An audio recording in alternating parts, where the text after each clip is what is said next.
everybody. My name's Sonia Sterling and I'm the Vice Principal for Curriculum at Calderdale College, and I'd like to welcome you to this amazing event that's taking place today. I'm really pleased to have been asked by Julian to introduce this event for the annual Ada Lovelace Day, which focuses on women in tech. It's really important to continually promote the sheer breadth of opportunity across the STEM spectrum, and today's event will hopefully provide young people across Calderdale with the opportunity to discuss some of the opportunities open to them, with a range of females currently working in STEM-based organisations and roles. We are really lucky to have women in STEM roles representing 3 amazing companies and organisations today, including Conveyor Insurance, Blue Prism, and of course my own wonderful workplace, Calderdale College. I'm hoping that today will give young people the chance to get some insights into the opportunities open to them within STEM careers, and some insights also into how the panel access the roles they are in, including what these roles look like, how they continue to evolve, and what they may look like going forwards.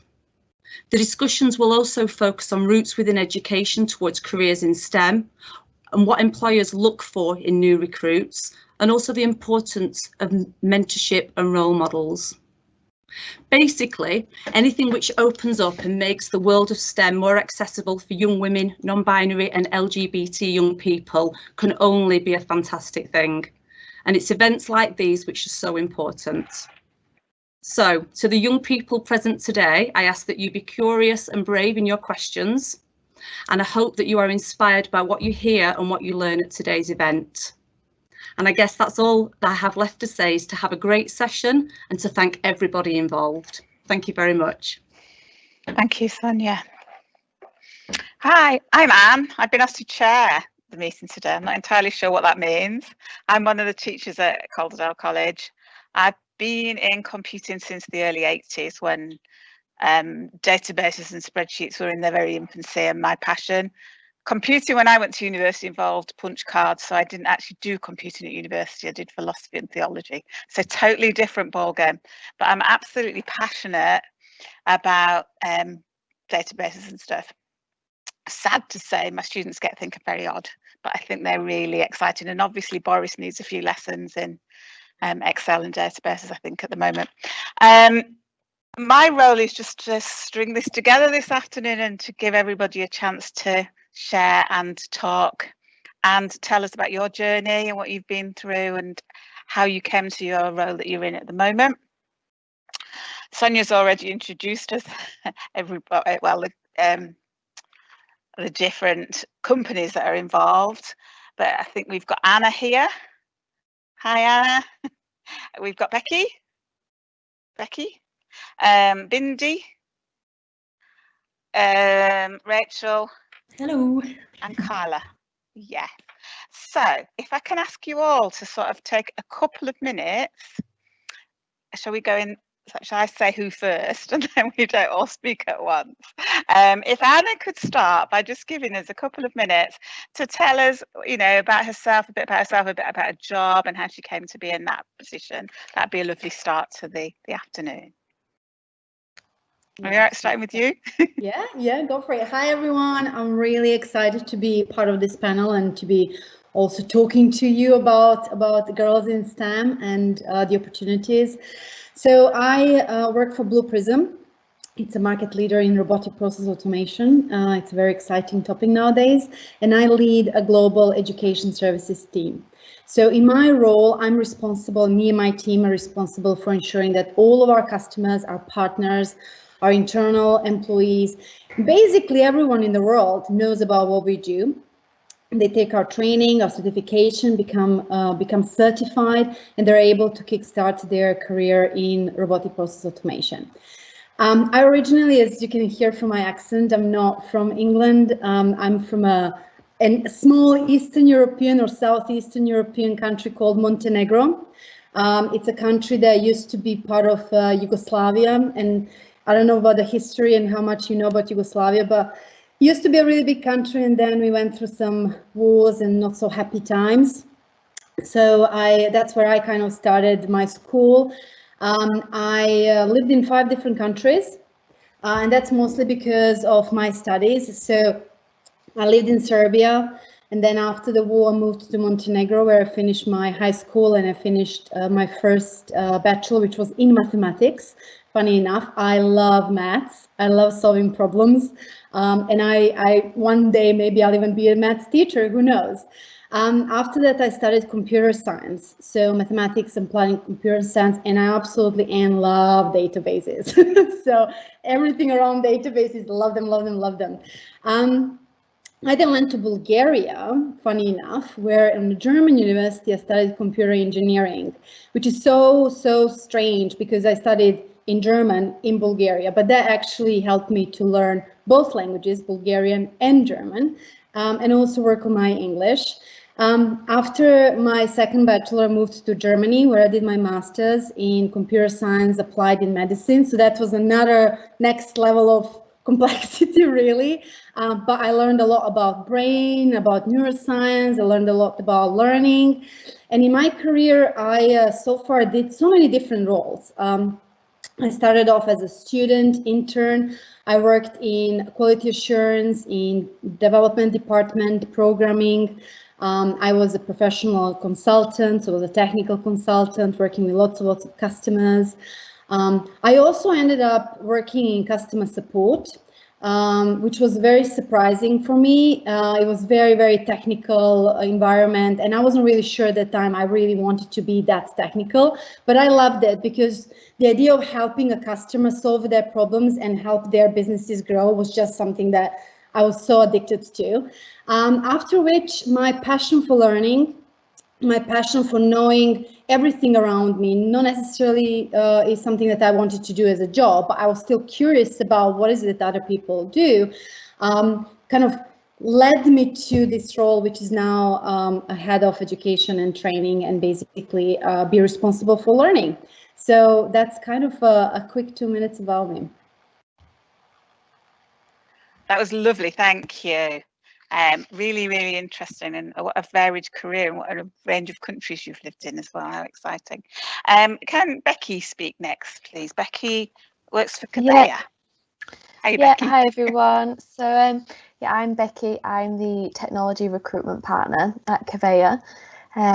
So I've worked in recruitment for about 6 years now, kind of fell into it, like I think most recruiters will say. So I actually studied fashion design with textiles at university, but decided I really didn't want to work in that industry. So I ended up just applying for a variety of graduate roles and ended up securing one in executive search, and that's how I ended up in recruitment. So I started as a generalist researcher, but quite quickly moved into the technology practice because I really enjoy working in the tech or digital space, really because it's constantly changing and evolving. So there's always more to learn, and you get to speak with some really interesting people. After a few years in that role, I moved into an internal Sky Betting and Gaming, again working in the technology space. Then did a short stint in a recruitment agency before moving into my current role at Kavea last October. So I've been here just over a year, and my current role is basically really varied. I'm responsible for all things technology recruitment and filling all the exciting new roles that are driving our digital transformation. So involves everything from sourcing candidates, managing interviews and agencies, arranging events, sort of putting new processes in place and then trying to make sure people follow them, building and managing relationships with external partners and education providers as well. And I get to work on all sorts of exciting projects. So doing a bit of a campaign with Leads List, for an example. We're also working on a exciting new digital microsite, and then we're working on a big gender diversity project as well. So really nice and varied, which is what I love about my job. Thank you. Really interesting, totally different perspective. But also, you know, a lot of our students could think of sort of coming from that angle as well. And, you know, as a career, about all sorts of different disciplines. So thank you. Next, can we have Bindi, please? And Bindi is at Blue Prism as well. Okay. Yeah. Hi everyone, my name is Bindi Basan. I head up the customer office for Blue Prism across Asia Pacific. So a very diverse and a complex region. So it covers India through to New Zealand. I joined Blue Prism about 4 years ago to set up their APAC professional services operations. So they didn't have anybody when I joined, and my responsibility was to set up the whole team in that region. If I go back into my history in terms of what I studied, actually I was just listening to what Becky studied, and I would have loved to have studied fashion, but I ended up studying information systems. So started off in a very technology focused career, probably because most people were telling me that technology is the way to go, it's the future. So that's how I got into technology. Born and bred in Yorkshire, you can probably hear from my accent.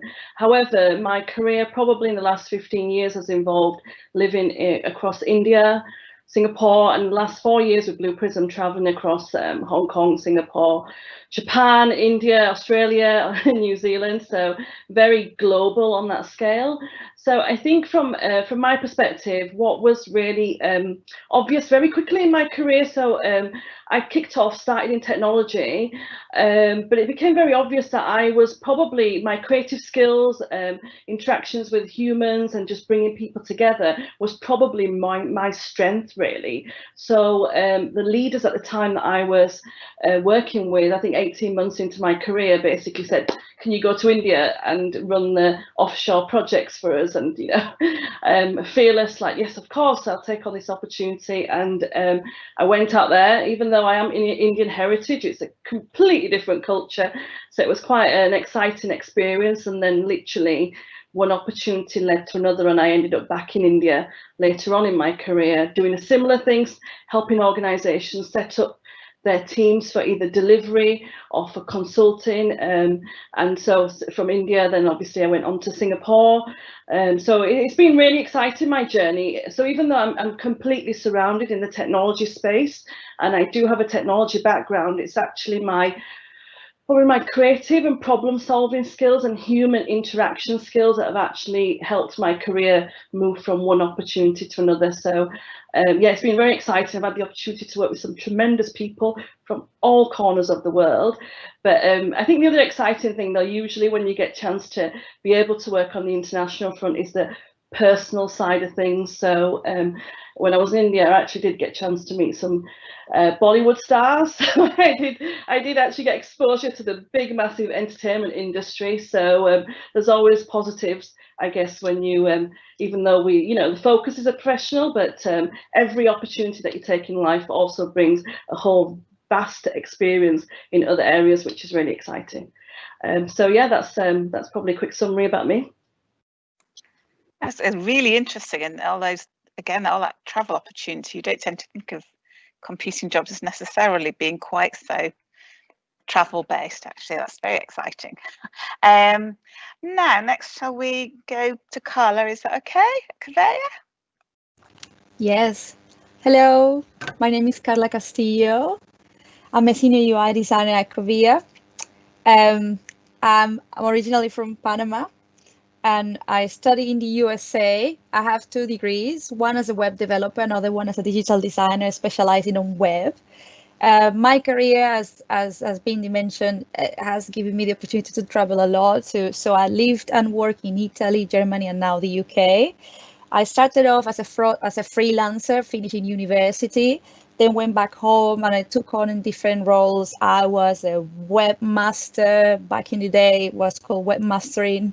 Then I became a marketing analyst doing all kinds of digital and print material for campaigns.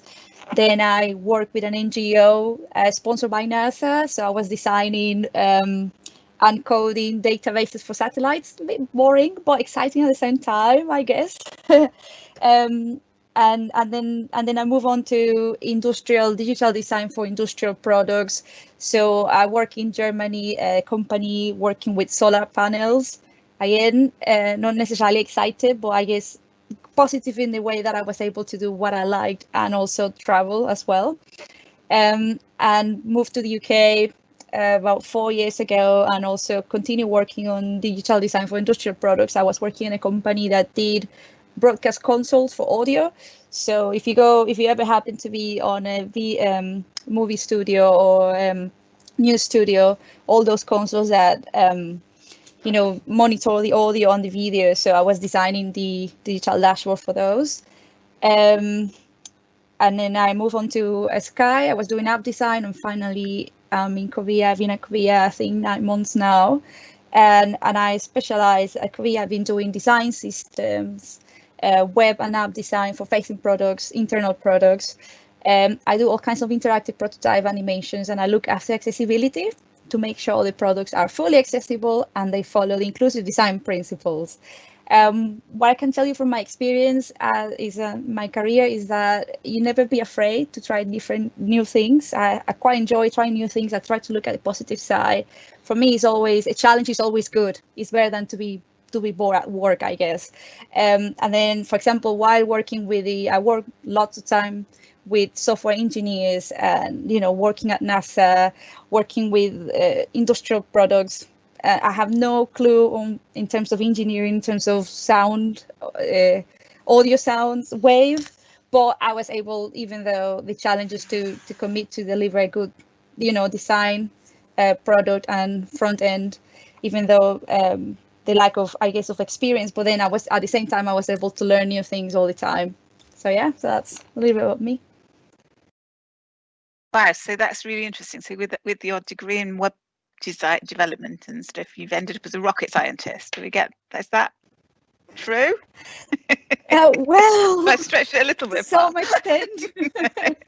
Sending satellites in space. Fantastic, really, really interesting. I gather from Jules that there's quite a lot of people listening this afternoon, so we're looking forward to getting lots of questions from people as we're going along, so it'll be really exciting. Our last person, by no means least, is Rachel. And Rachel, if you could introduce yourself and say where you're from and then add to this wonderful conversation, that'd be great. Thank you. Hello, I am Rachel. So I am a software engineer at Coveya. And my story is really not as exciting as everybody else's. I can't even begin to, I should have gone first, I think, build up from there. Basically, I got into tech because I didn't know what to do at college. And I was really passionate about music at the time. And I thought, I really want to build a website for my passion project. And my granddad was trying to talk to me about HTML and SEO, which is search engine optimization, if anyone doesn't know. And HTML is a form of language, web language. So I just had no idea. So I thought, what can I do? And I saw this college course, which was a BTEC called IT Software Development. And I thought, you know what? I'm going to do that. It's going to help me build this music website and it'll be all good. Anyway, I did that and I really enjoyed it. I ended up getting like really high marks. I just absolutely loved it. And I went on to study computing at university in Leeds, which kind of made me stay in Leeds after that. I mean, I wasn't too far from Leeds. I was in York, so not too far from home, but I ended up staying in Leeds and got my first role as a junior developer at a small telecoms company. And then moved on out of dev into it was app support and deployment engineer, and I kind of missed coding at the time, so I was like, right, I need another coding role. So I applied for another junior role, and I ended up getting let go from that role, which was a bit heartbreaking, if I'm honest, because you spend all this time studying, whether it's at university or college or self-study, and then you go into a role which is, entry level, and then they're like, oh, well, sorry, you don't have enough experience for this junior role. So it's just like, what? But then after that, I landed a role at Coveya, which I was so happy, and it's just been amazing since I've been there. I've been there just a bit shorter time than Becky, because Becky, I think you started a bit before me, didn't you? But it's been a year now, which has been awesome. And I'm really passionate about branding, about innovation, strategy, in getting people into tech. I'm a big tech advocate and change evangelist. So they're my greatest passions within tech. yeah, that's up to date. Actually, I'm also doing a leadership course with the college, with Calderdale College, to prepare me to be a leader, which is one of the Aspiring Leaders course, which I absolutely love as well. So I'm studying on that. So yeah, that's me. That's actually really brilliant. I obviously work with the level 3 students a lot, certainly in a previous job, and the number of students that went on to do all sorts of different interesting careers after that. We seem to get less girls now than we used to do. Were there a lot of girls on the course that you did when you studied your level 3 qualification, Rachel? I was one of 3 girls, and it was the same at my university course as well, so there wasn't many girls at all. Yeah, I've got no students on my level 2 this year, which is no students, no girl students, which is quite sad because I think we don't get that. We've got lots at level 3. Jules is just waving at me, saying at level 3 we've got about 6, including 2 of mine from last year. But we really seem to have a problem telling students how exciting computing can be as a career and what amazing. I mean, you're all really amazing examples of what opportunities there are available to girls in this line of business and how interesting it all is. Yeah. Right. I think, Jules, are we moving on to some more questions? Have we got any questions? I think let's do the questions at the end. Okay. Well, that'll be a nice link into the education stuff. So roots in education. So what do you want to do? Okay, that's what we want to know. Did you hear what Julian said? What we're looking for now is what routes, if girls want to, or anybody, but particularly girls, because that's Ada Lovelace Day and all that, what suggestions or ideas would you have for a girl that was maybe doing a GCSEs at the moment or thinking about what to do at A-level or after post-GCSE or post-A-level? What suggestions would you give them? Would you recommend the career route you've taken? Would you recommend university, or would you recommend something different? Anybody like to pick that one up? I don't mind starting. Yes, I think it really Becky. just depends. No problem. Yes, I think it really just depends on the individual and sort of what you're passionate about and how you learn the best. So I would definitely recommend spending some time looking into all the different options available to you in tech. It's not all just software engineering. Some people are really into that, great, but there's so many other different sort of routes that you can take that lend themselves to different types of people and different skill sets. So, you know, there's product, business analysis, design, UX, delivery, project management, you know, the list goes on. So I'd really recommend spending some time to find out kind of exactly what it is that you're really passionate about. And then there's all sorts of different routes that you can go down into sort of whatever suits you best. So there's the more formal education, you know, the sort of the college and university route, which works for some people. Also apprenticeships. So many businesses now have huge levies to spend on developing apprentices. So if you're sort of more keen to sort of learn on the job, do a little bit of a balance between the kind of actual learning in a classroom environment but gaining some experience in a business as well, that's another option. And then there's all these new things popping up as well that are more your kind of boot camps, which are really quick ways to get into tech. You know, they come with other things like a bit more of a cost, but in those things you can train into tech within like 8 weeks. So I think it's just doing your research and finding out what works best for you, really. So I've not come across boot camps. That's probably my fault. Can you tell us a little bit more about those, or is that they just have to Google it?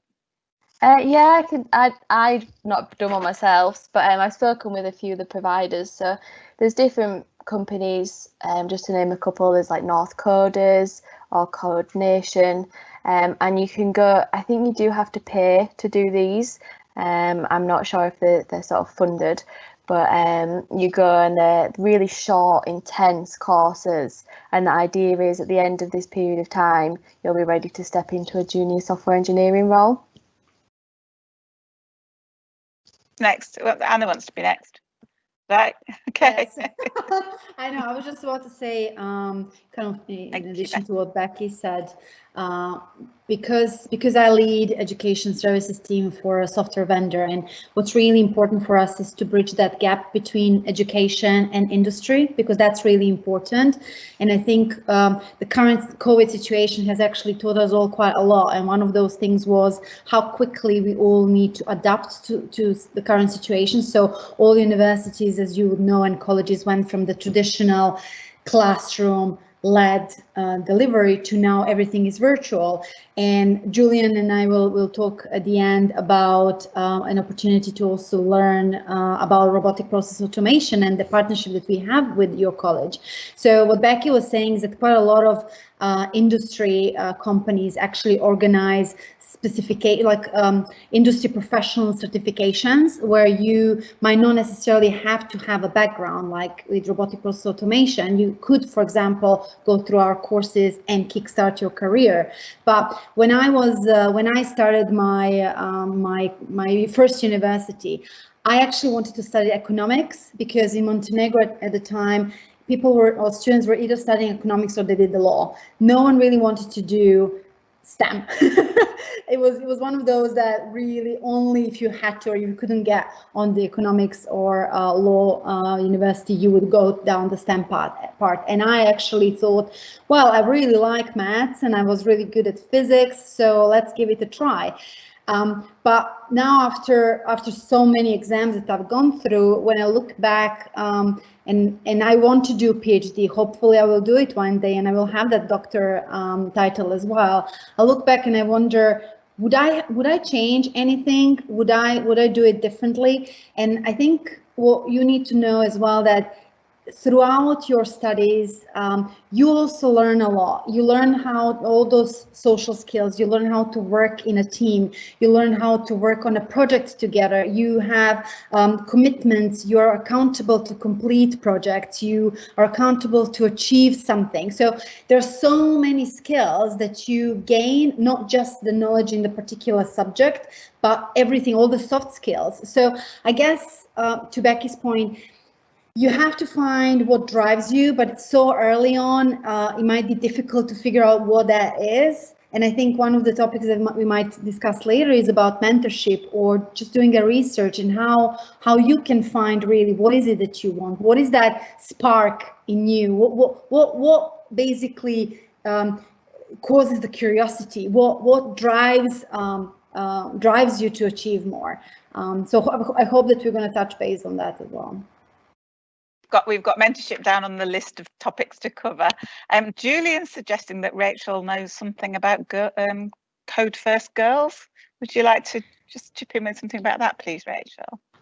Yeah, so I was a voluntary instructor for Code First Girls, which is a free boot camp, introductory boot camp. So the one I was doing was running with was a intense course. So that was 4 weeks long, and it was 2 days a week, but usually they spread across 8 weeks, and you have it one session a week where people would come in and you'd learn the basics of coding. And these are run all over the country. They're absolutely fantastic. You know, it's aimed at young girls, so they can, you know, kind of get an understanding. It's young girls in education, get understanding of web development, and just be around those supportive people who also want to learn, and being in that, you know, that environment, because education can be quite daunting when you've got a class full of, I don't know, 27 young lads and you're the only couple of girls in the class. Like, take it from me, I know. So Code First Girls is a really good initiative where, you know, you can go, you can sign up, it's free, they do it at colleges. The one that I was helping out was run at Sky Bet in Leeds City Centre. I know they do them in Halifax, where Covea is, and, you know, loads of different venues help out loads of different volunteers. So if you've not heard of Code First Girls and you're interested, go check them out, they're really great. So thank you for that. Is that program still offered then? Are they still available? Yeah, so they run all the time. Yeah, ongoing. Yeah, that's really. And what sort of your local one? What sort of age do they start at? Are they aimed at? I think it's A level and so above. 16 so, plus. Yeah, I think it's around 16 plus. I need to double check that, but it is aimed at that level-ish, yeah. Yeah, I think I was persuading some students to try and go last year. My couple of girls that I was teaching last year, but I don't think they took it up. But it did sound amazing, and I've not seen it advertised this year, so that's why I'm asking. Anybody else that would like to contribute on the routes that they've taken that they might suggest for other students or the girls? Are we all happy with what we've said? That's been really good. So the next question that Jules is waving at me and asking me to move on to is, what sort of ways can we get experience as girls maybe wanting a career in computing and technology? What any good routes to get experience or mentorship, as Anna was talking about? Any opportunities in the companies that you're with, or suggested good ways of finding routes? I can take it. Okay, so I think you're right. There is companies out there that will take on like summer interns and stuff for a couple of weeks to get exposure and experience.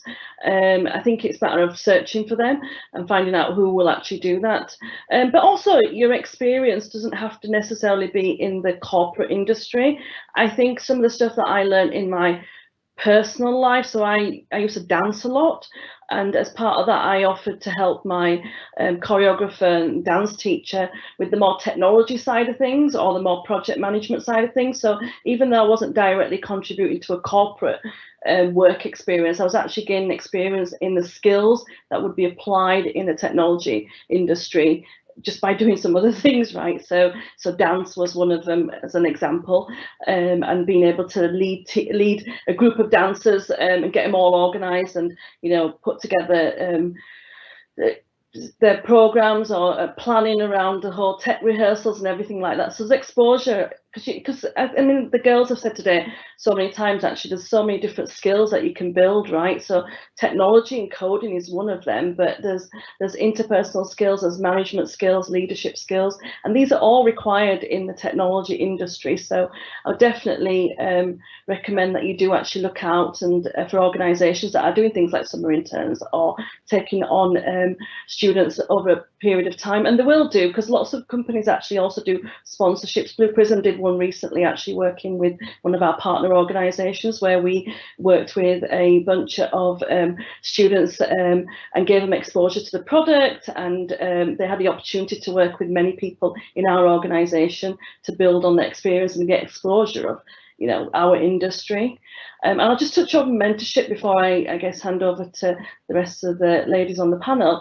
For me, mentorship is really important, right? And again, I was just talking to Anna earlier today. Mentors come in your life in many different forms.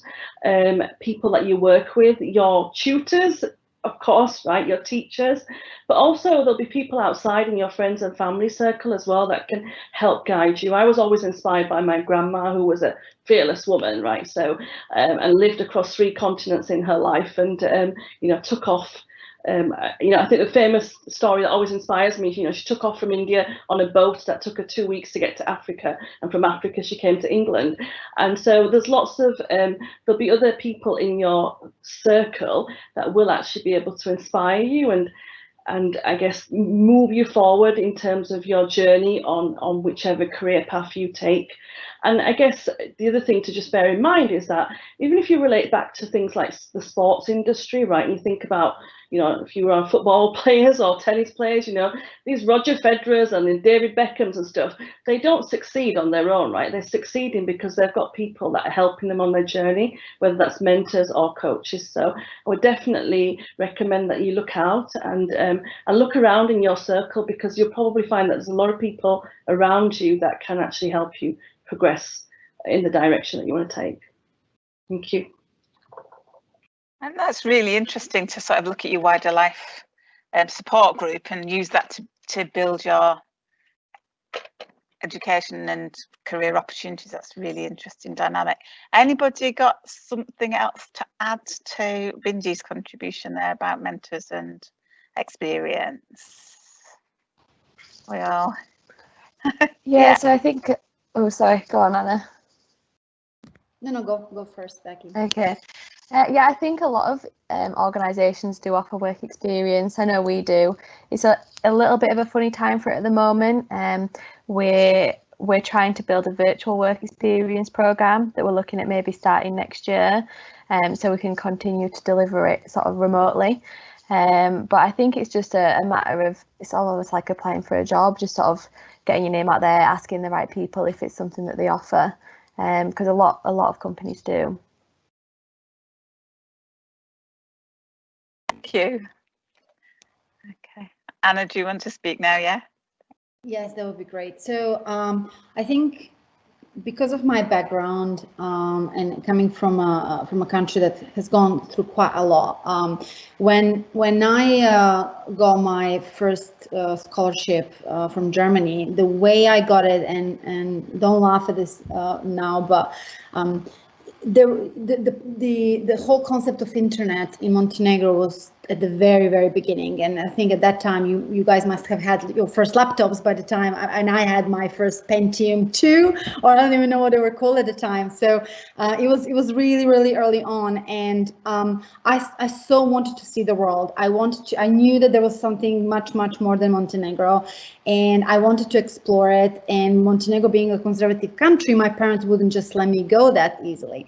So what I did is I wrote a letter with all my marks and recommendations from my professors, and I sent a letter to every single embassy in Belgrade. So here I was in a post office with 34 envelopes.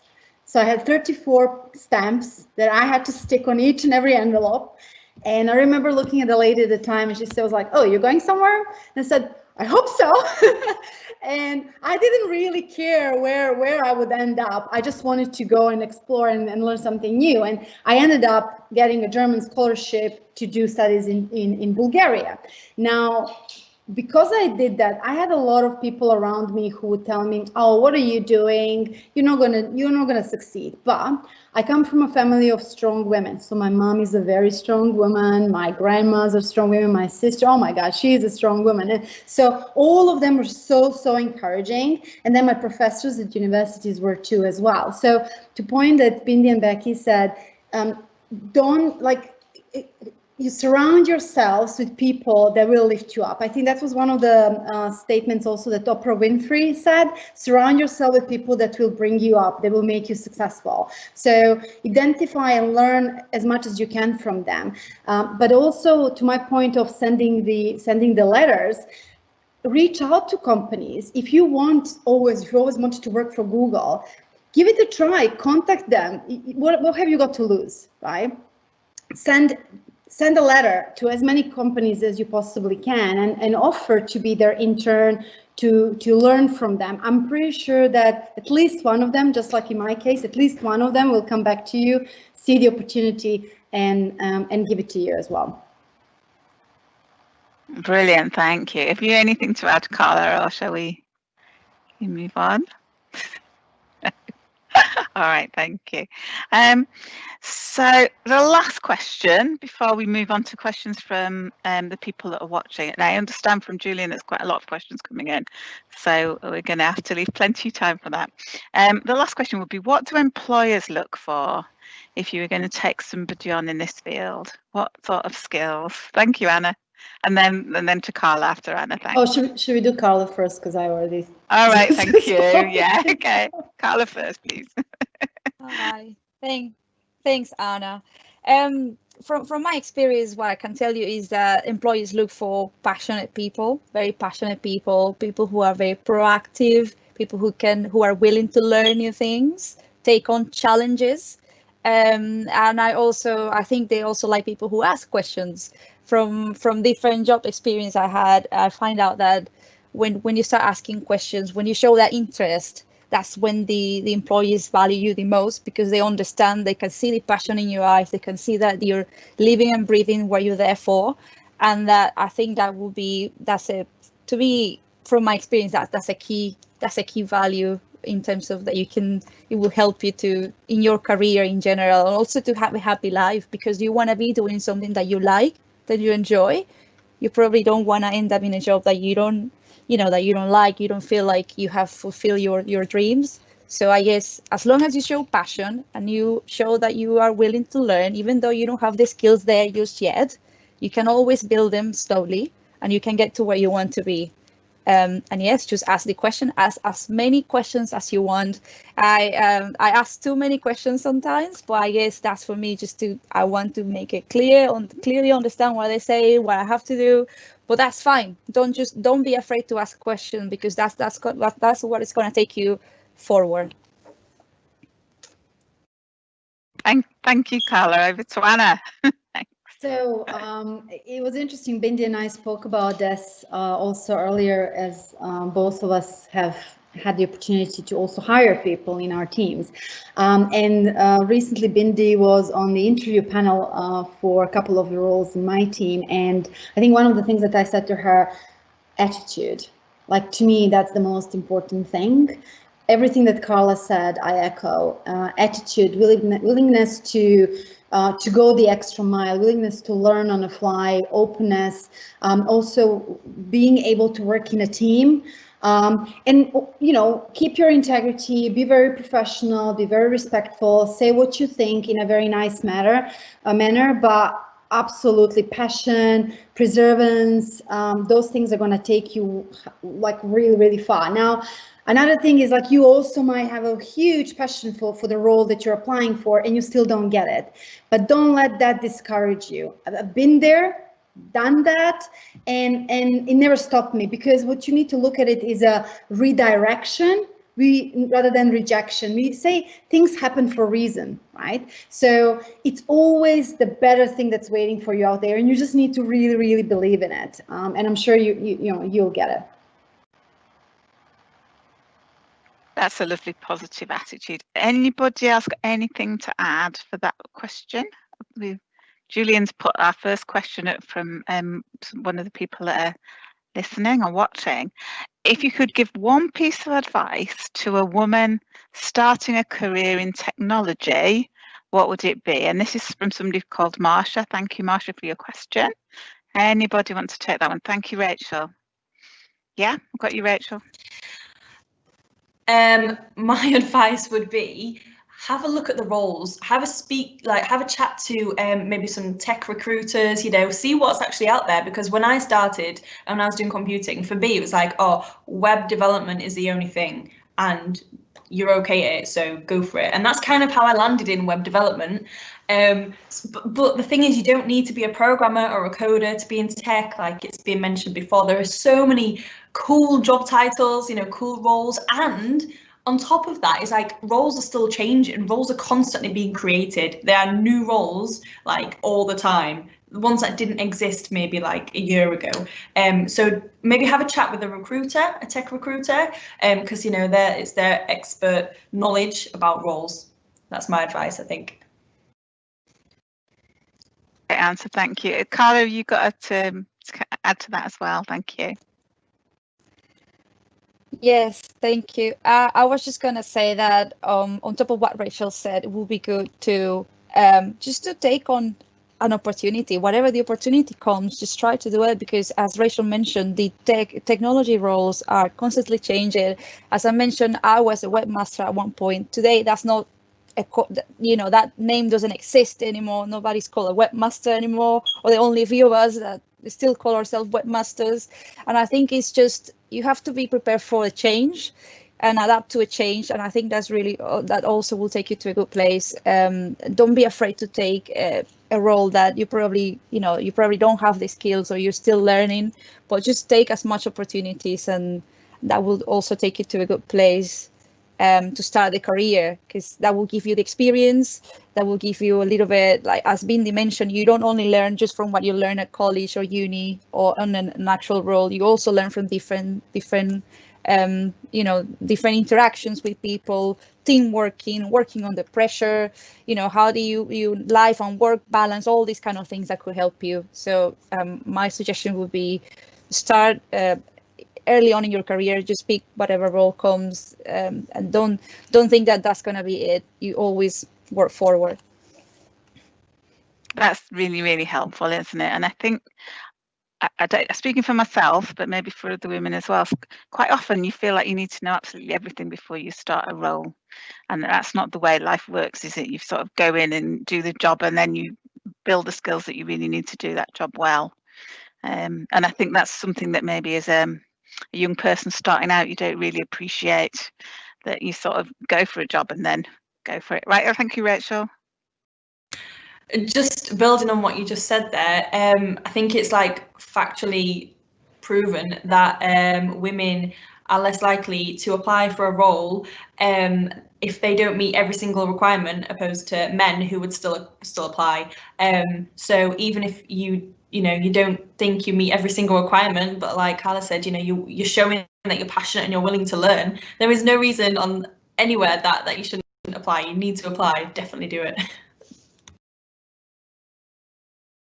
Sorry, really, really valid point. Thank you, Rachel. I'll move on to the next question. We're getting a few more popping up. Yeah, lovely answers.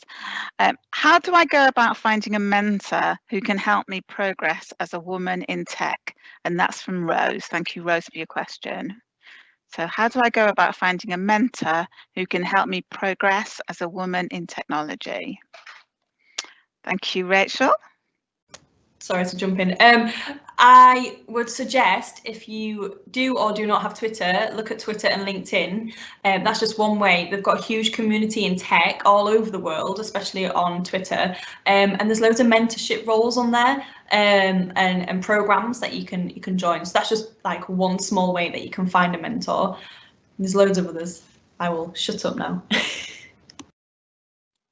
Thanks, Rachel. Hannah, Anna, you ready to? So what I did is, first thing is I would ask my friends or friends of the friends, and I would reach out to them. But I also reach out in business at Blue Prism. I reach out to people and I ask them if they can be my mentor, because I identify something in them that I know will help me move forward. To Rachel's point, on Twitter, on Facebook, on LinkedIn, which is a professional network, there are so many mentoring groups, and I'm pretty sure that if you said, I'd really like to be mentored because I'd like to start my career in tech, that you will find lots of women raise their hand and just basically volunteer to do that. So just ask. Thank you, Carla. I can see you're waving your hand. Oh, sorry. Yes. No, So the last thing I was going to add on top of that is always you can also do work for charities. As I was finishing uni, I also landed a bunch of little jobs working with charities, kind of helping them to do their websites, build their websites, and that also helps, even though you probably won't get paid, but it will give you some sort of experience, and that also looks good in a CV as well when you are applying for a job, just to have, help a few charities around and kind of like learning, improving your skills. That also helps. And then there's lots of them available online. You can just, if you Google charities, opportunities on tech, there's plenty of them, especially now these days with the current situation, everything is gone digital. So many charities are moving into a digital platform, and there's lots of, I'm a full-time at work, so I don't have time, but I get bombarded all the time from people looking for people to help in various projects in charities. To build digital platforms, so that will be also, I guess, a good chance to gain some experience and help people. That's a really, really useful example as well. Yes, I know, particularly at the moment, everybody's doing everything online, aren't they? I know, like our local church where I go, everybody's desperately trying to televise all their services and stuff. And the technology is just through the roof, compared to what it was like even 6 months or 7 months ago. I say thank you. Got lots more questions. So, if there were no women in your workplace, what would be missing? And this one's from Patricia. And I don't think we're allowed to say chocolate and flowers, actually. That's a bit sexist. Carla again, thank you. Yes, thanks. So I mentioned before, I work in digital design for industrial products. Most of the time, these were big factories, and I work closely with software engineers. And there was a little bit of pressure. At one point, I was one of 3 women in the entire production base, and I was the only internal designer. So it was a little bit of, you know, put a little bit of pressure at the beginning. I was a little bit like, oh, I'm not sure this is for me. But with time, as I kind of like learn how to do my work around this, I kind of make my voice be heard. And to some extent, even people when mainly men, they were very respectful to me as well, because they realized the work I was, you know, I was doing, that they also appreciated the work I was doing. So I guess it's not right and wrong question, because you also get the other way, which is lots of women and one man or three men. I guess it's just finding that balance. I guess it's a little bit different for, I guess, more digital companies are trying to find a balance, but companies are still kind of like production based, heavy industrial. If you're into heavy industrial engineering, you know, I was working with NASA and these industrial productions, broadcasting and stuff that is mainly men dominated. But I somehow I managed to make my way through, and I would say just take it as a challenge. Take that as an opportunity. Look at it from this side.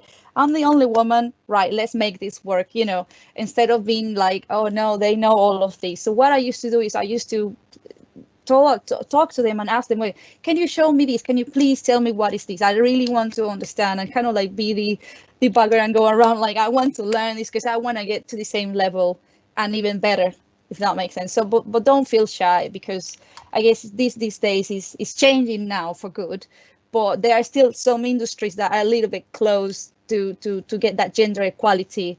But I will say go for it, give it a try, and then, you know, make your way out of it. Thank you, Carla. Over to Anna. Thank you. So I would say, if there were no women in the workplace, what would be missing? I would say nothing would ever get done. Nothing would ever, and I have all the girls here on the side laughing. So joking aside, what I feel, and this is not now man against women or anything like that, but I just feel that a little bit more empathy, I would say, loving and caring. That's the part, I think, understanding, and I think that's really important, especially nowadays. I've had some great male managers, leaders, as well as female, but when I look back, I always remember the best one, and she was female, but just because she was, just her listening skill was a bit more advanced, I'd say. And as Carla was talking, I was looking for that famous quote from Obama. When he was speaking in Singapore, he said, if women ran every country in the world, there would be a general improvement in living standards and outcomes. Because he felt that it's what we have, the caring, the loving side that we express day in, day out, is what differentiates us. And I think that's really, really important in a workplace, and getting stuff done. I think, Anna, that's really lovely, because that's, you know, we sort of tend to dismiss what amazing skills we have got, and that sort of getting stuff done and caring and being supportive with each other is it's a big thing, isn't it, in team building and support. So thank you for that. Right, following on, next question. Are these two going for last question or the next question? No, sorry, I was just going to say something. Oh, don't worry. Please do. Becky, we've got two more questions, but we're fine. Yeah, just to tag on to that, I think it's just about that diversity of thought. It's another quote that sprung to mind as well. I think it's from Ruth Bader Ginsburg. So women belong in all places where decisions are being made, and it's just having that diversity of thought, so that all the sort of different options are being put on the table.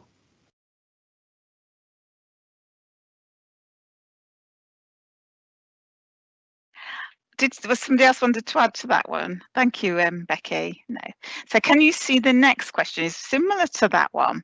Do you struggle for confidence when you're one of the only women in a room full of men? If so, how do you overcome this? And this question is from Christine. So how do you overcome struggling for confidence if you're the only woman in a room full of men?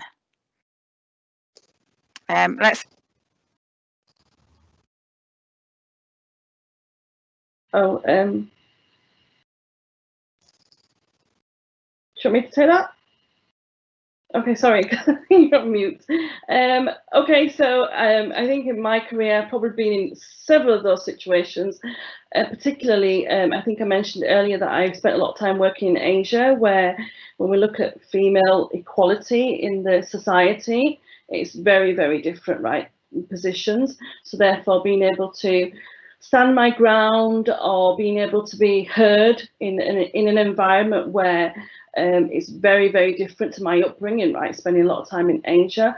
So it's very difficult. I think it took me quite a lot of years of experience of really being able to, you know, stand my ground. But I think one of the things that I was always quite fearless in the sense of being able to ask questions and being able to stand there, and when I do present something or talk about something, to be able to back it up with evidence and be able to show people why I truly believe that my opinion needs to be considered. Over time, that's an experience that improved. I mean, just as recently as this year, actually, I was in Shanghai in January with a very senior leadership meeting with our partner organisations and some executives from our company. I was the only woman in the room, and I think about 20 men. And being in a situation like that, where you're surrounded by so many different cultures as well, where, you know, in some of these cultures, the expectation of a woman is, you know, you're sat at the sideline bringing in the tea and coffee. So being able to, you know, sort of stand up, and I think one thing I would definitely say to all the women on this call, if you ever get interrupted by a man, which will happen several times in your life, make sure that you stand your ground and you say, please let me finish, and then you can continue, because it's very easily done and it happens very frequently. So I'm not saying it's an easy ride, and sometimes you will probably walk away thinking, oh God, I wish that was better, but it will come from experience. But I think the thing is believing what you're actually saying and believing that you're actually going to be adding value in what you actually present at the table. And quite often your actions are going to be demonstrating anyways your value. So after a while, you will be the one that's invited to the table. Actually, you won't need to chase your invite. So that would be my advice. Thank you, Bindi. Julian's asking me to move on a question, and we're running out of time, unfortunately. The next question is, what do you know now that you wish you'd known at the start of your career? And I give everybody a chance to answer this one. So what do you know now that you wish you'd known when you started your career? And this one's from Nisa. Yes, Rachel. I mentioned it before, but it's not just web development. You don't have to be a coder to be tech. I wish I'd have known that. That's what I've got to say. Thank you. Fantastic. Anybody else? Yes, Becky. Yeah, so I think I just wish I'd known all the options available to me before kind of going down the university route. It was just the college I was at, that was just the done thing. You did your A-levels, you went to university. I wish I would have spent a bit more time exploring different options available. Apprenticeships, yeah, good option. Yeah, good. Anybody else got anything to add to that? No. So we can just do the last question, I think, and then wind up. So, looking at the next decade, what areas of tech do you think are going to be the best to grow a career in? Whoa, let's start with Anna and then Rachel. Robotic process automation and intelligent automation, 100%. 100%. Is that what Blue Prism are involved in? Absolutely, yes, absolutely, 100%. Thank you. Sorry, Rachel first and then Mindy. I would say cloud services, cloud tech, Azure, AWS, and going forward, DevOps. I think that's getting bigger and that's growing. Yeah, Bindi, you? Yeah, absolutely. Obviously, I definitely agree with Anna. The future of work definitely lies in software robots and human workers working seamlessly. But one thing to remember, and me and Anna discussed this a few weeks ago, there's going to be certain skills that can never be automated, right? So empathy, emotional intelligence, you know, problem solving, human interaction. So as much as we will chase all the technology skills, just keep building on the softer skills as well, because they're really, really powerful, because without them, it doesn't matter what the technology does. It's that, you know, you need that human element to keep the future of work going in the direction that it's going. So that would be my advice. That's fantastic. Yeah, fantastic. Thank you. Carla and Becky, have you got anything to add? You? Yes, no, maybe? Yes, I'd just probably add data science to that as well. We're seeing a lot of growth in data science, and I can't see it slowing down. Yeah, data. My son's into VoIP as well, so that's going to be a big growth at the moment. Carla. And I guess on my side as a UI designer, all of those interfaces have to look great. So there's always going to be room for design, interaction, animations, looking great, simple and easy to use, accessible.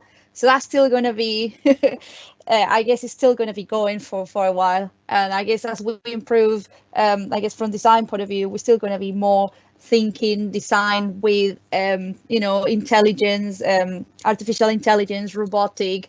But it's all about, for me, it's all about design. So it's always have to look good, no matter how much we move in time.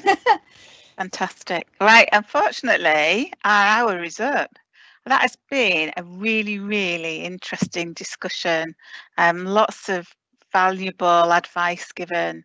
I hope those people that are listening and watching have picked up something that they can take forward and use to plan the next steps of their career. Anna, Carla, Bindi, Rachel and Becky, I hope to meet you for real one day, but I've really enjoyed being with you this afternoon. I think Julian's wants to chip in, are you?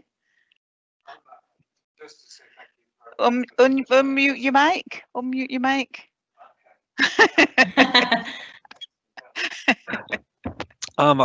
Just to thank all of our panelists and also to really thank all of our attendees for joining us. Your contribution has been vital. We've really appreciated some fantastic questions there. Yeah. I'm sorry we ran out of time. We can't answer them all. After the event, Anna would like to make a quick presentation about a coding challenge and competition, a quick learnathon that we're running in partnership with Blue Prism. Again, more information about this will be on our ADO website. We'll be updating this over the next couple of weeks with a range of coding challenges and links and further resources to promote diversity in tech. We're just, you know, really pleased to have these fantastic women with us today. Thank you very much. It's been brilliant. Loved it. Thank you all, and thank you, Anne, as well. Thank you. It was a great job. Yes. Thank you. So yeah, Thank please you. stick around if you'd like to explore our Blue Prism presentation a little more. And thank you very much. Thanks. Thanks all. Bye.